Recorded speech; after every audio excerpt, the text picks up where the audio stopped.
Berikut saya akan menjelaskan cara pengisian untuk aplikasi manajemen keuangan koperasi. Pada dasarnya aplikasi ini sama dengan aplikasi Excel akuntansi koperasi yang pembukuannya per tahun atau yang periode 1 tahun. Hanya yang membedakan ini bisa cover periode hingga 2 tahun dan ada beberapa yang 3 tahun. Jadi teman-teman bisa melakukan pembukuan ulang setiap 2 tahun atau setiap 3 tahun. Dan kemudian perbedaannya lagi adalah di sisi periodenya. Jadi kalau yang 1 tahun itu mulainya Januari dan berakhir Desember, dan juga laporan keuangannya mengikuti standar akuntansi Indonesia. Sedangkan kalau di aplikasi yang manajemen keuangan, itu dia bisa mengikuti tahun kepengurusan baru. Karena minimal ini kan 2 tahun. Jadi untuk laporan keperluan misalnya laporan pajak ataupun laporan keuangan yang sifatnya mulai Januari, nanti bisa di-set di bagian laporannya. Jadi misalnya pengurusan mulai dari Juni sampai Juli, dan ini karena 2 tahun, berarti cover langsung 2 tahun. Nah, untuk pembukuan tahunannya nanti bisa diambil dari Januari hingga Desember. Sebagai contoh di sini, ini kebetulan mulainya 1 Januari ya. Tapi nanti kalau misalnya mulainya misalnya 1 Juni, maka di sini dia akan berakhir di 31 Mei. Jadi nanti akan berlanjut lagi di bawahnya ini 1 Juni lagi sampai ke 31 Mei tahun berikutnya. Jadi nanti di sini teman-teman kalau misalnya diminta laporan untuk pajak bisa mengambil tengah-tengahnya. Ya, syukur-syukur mulainya sama 1 Januari. Jadi kalau sama-sama 1 Januari otomatis sudah punya 2 tahun pembukuan. Jadi ini dibuat untuk mengakomodasi permintaan teman-teman yang kepengurusannya beda gitu, antara kepengurusan sama laporan untuk keperluan pajak dan lain-lain. Dan pembagian SHU-nya juga mengikuti waktu periode kepengurusan. Ya. Pengisiannya, jadi kalau teman-teman sudah mempunyai agak berbeda, di sini teman bisa mengisi dengan tanggal 1 misalnya 1 tadi Maret 2019, bisa diisi seperti ini. Ya. Nanti akhirnya akan mengikuti secara otomatis. Jadi di sini nanti teman-teman, kalau ini saya loncat sebentar, kalau misalnya masuk ke bagian hasil usaha di sini, ini bisa di-set di sini. Ya, bisa dipilih. Jadi awalnya tanggal berapa, akhirnya tanggal berapa, dan ini juga bisa cover apakah 1 bulan, apakah 3 bulan, 6 bulan, 1 tahun, jadi periodenya bebas untuk dipilih. Ya, selama periode 2 tahun itu.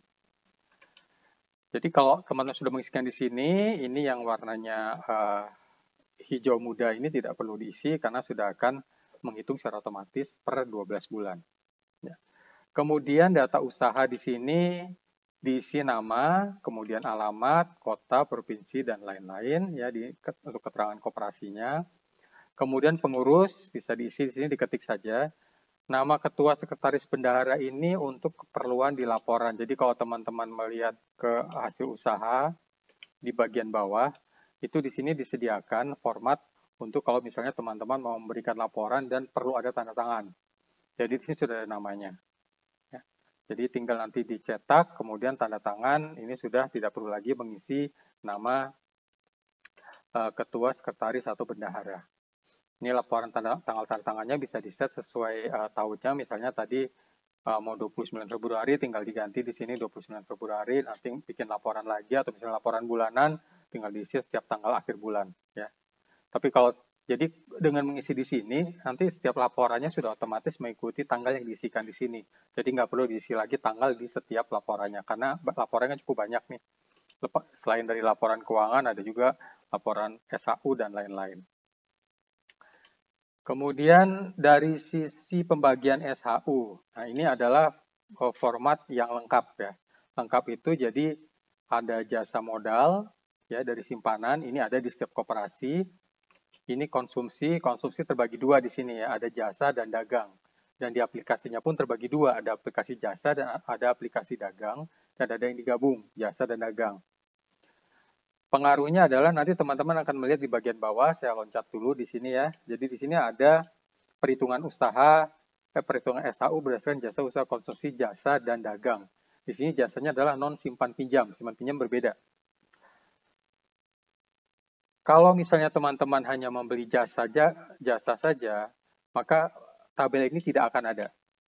Atau membeli dagang saja, tabel ini tidak akan ada. Karena sudah dihitung otomatis. Ini kan untuk memilih nih, pilihan perhitungannya mau berdasarkan dagang dan jasa, atau jasa saja, atau dagang saja. Tapi kalau sudah membeli jasa saja, ya otomatis 1 dan 3 tidak ada. Kalau membeli dagang saja, 1 dan 2 juga tidak ada. Ya. Jadi hanya akan muncul kalau membeli dagang dan jasa. Kombinasinya plus dikombinasikan dengan yang lain. Oke, saya kembali ke atas. Di sini teman-teman bisa membagi SHU-nya, dibaginya berapa persen. Jadi anggota tadi konsumsi ya, berapa persen. Kemudian simpan pinjam berapa persen, produksi. Dan masuk produksi ini bukan manufaktur, tapi adalah produksi di mana koperasi itu membeli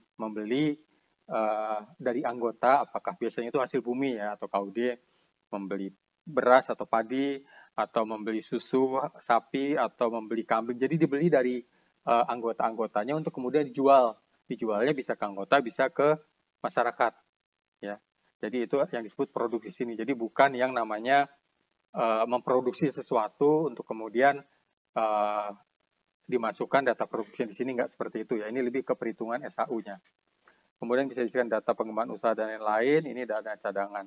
Ya. Kemudian untuk penamaan ini bisa dirubah seperti keterangan di sebelah kanan, tapi tidak bisa dirubah peruntukannya. Jadi misalnya jasa modal mau diganti jadi dana pengembangan usaha tidak bisa. Jadi yang warnanya biru di sini, ini sudah otomatis punya rumus terpisah. Sesuai dengan, ya ini jasa modal, jasa konsumsi, simpan pinjam, dan produksi. Ya. Jadi kemudian untuk pemilihan ini, perhitungan SHU, jadi ini kenapa ada pilihan perhitungan ini, kalau misalnya